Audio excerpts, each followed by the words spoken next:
तो hello guys, welcome to our channel. आशा करता हूँ आप सभी अच्छे होंगे, अपना ख्याल रख रहे होंगे। तो दोस्तों, आज हम लोग रीजनिंग के कुछ इंपॉर्टेंट क्वेश्चन देखने वाले हैं जो आपके एग्जाम्स के लिए बहुत इंपॉर्टेंट होने वाले हैं। तो चलिए बिना किसी देरी के स्टार्ट करते हैं। साथ ही साथ जिसे आंसर आता है वो अपने आंसर देते चलें कमेंट सेक्शन में। और अगर और कुछ आपको क्वेश्चन है कि कुछ इम्प्रूव करना है वीडियो में, कुछ क्वालिटी इम्प्रूव करनी है, तो उसके बारे में भी आप अपना सजेशन देते चलें। तो चलिए बिना किसी देरी के स्टार्ट करते हैं। सबसे पहला हमारा क्वेश्चन है। क्वेश्चन कह रहा है कि अगर मोची जो है वो चमड़े से संबंधित है। मोची किसका काम करता है? चमड़े का काम करता है, जाहिर सी बात है।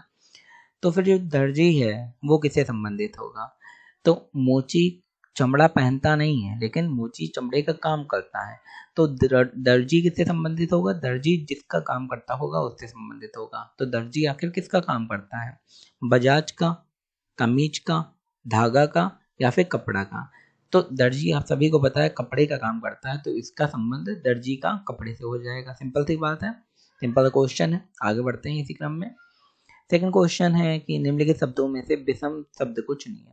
विषम माने क्या होता है? ऑड। इंग्लिश में मैं बता देता हूँ कि विषम माने ऑड होता है। ऑड माने क्या होता है? सबसे अलग जो शब्द है उसे चुनिए। अब इसमें दिया है वर्ग फीट, वर्ग मूल, या वर्ग इंच, या फिर वर्ग मीटर। चार दिए हैं, इसमें आपको सबसे विषम कौन सा लग रहा है?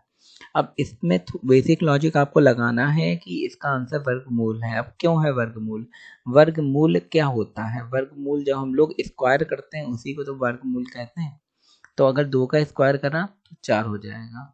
बाकी जब हम लोग देखते हैं वर्ग फीट, ये लंबाई नापने के लिए होता है। वर्ग इंच भी लंबाई नापने के लिए होता है। वर्ग मीटर भी लंबाई नापने के लिए होता है। बाकी सब लंबाई नापने के लिए होते हैं, लेकिन वर्गमूल जो होता है वो इस तरीके से निकाला जाता है। तो ये वर्गमूल यहाँ पे सबसे अलग हो जाएगा, क्योंकि ये पूरा मैथ का कॉन्सेप्ट है।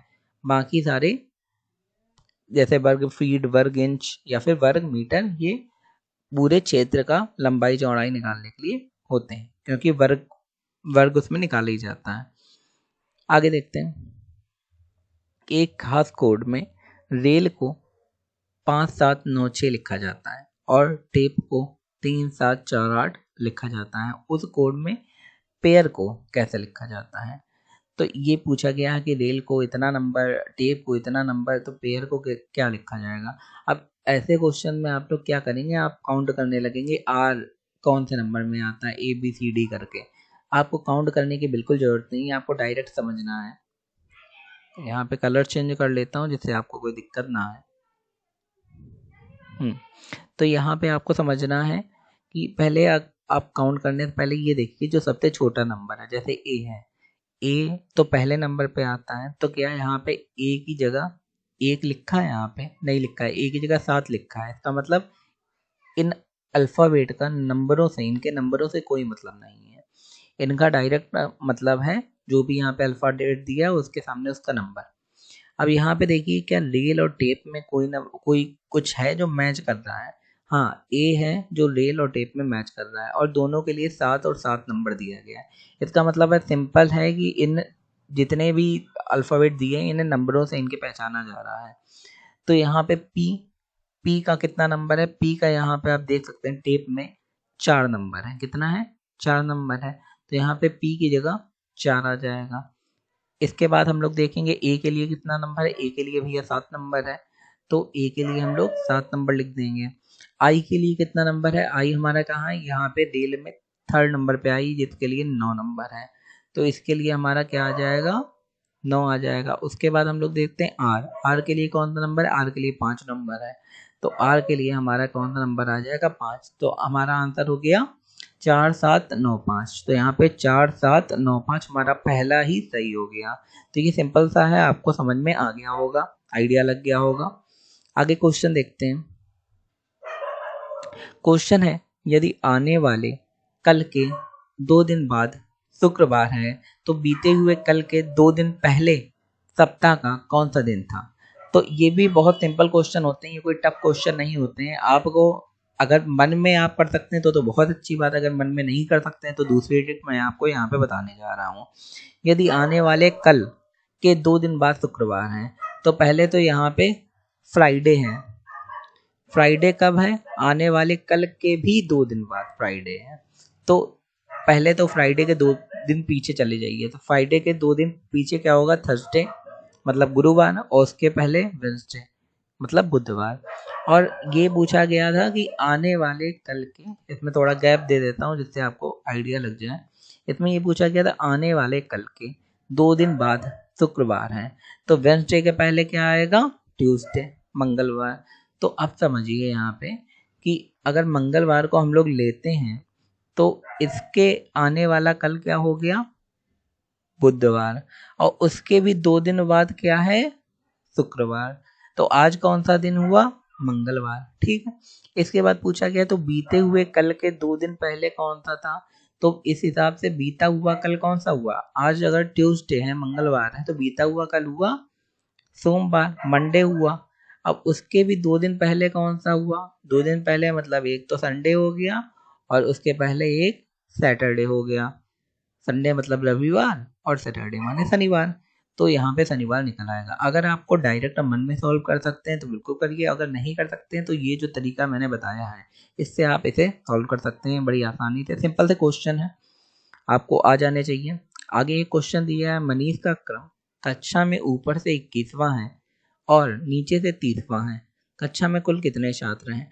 अगर ऐसे क्वेश्चन आपके में आते हैं तो आपको टाइम नहीं लगाना, इसकी शॉर्ट टिक मैं आपको यहाँ पे बता देता हूँ। अच्छा पर ये एक पंक्ति है, ये पहला नंबर है और इस हिसाब से नंबर चले जा रहे हैं। अब नीचे से उसका है 30वां,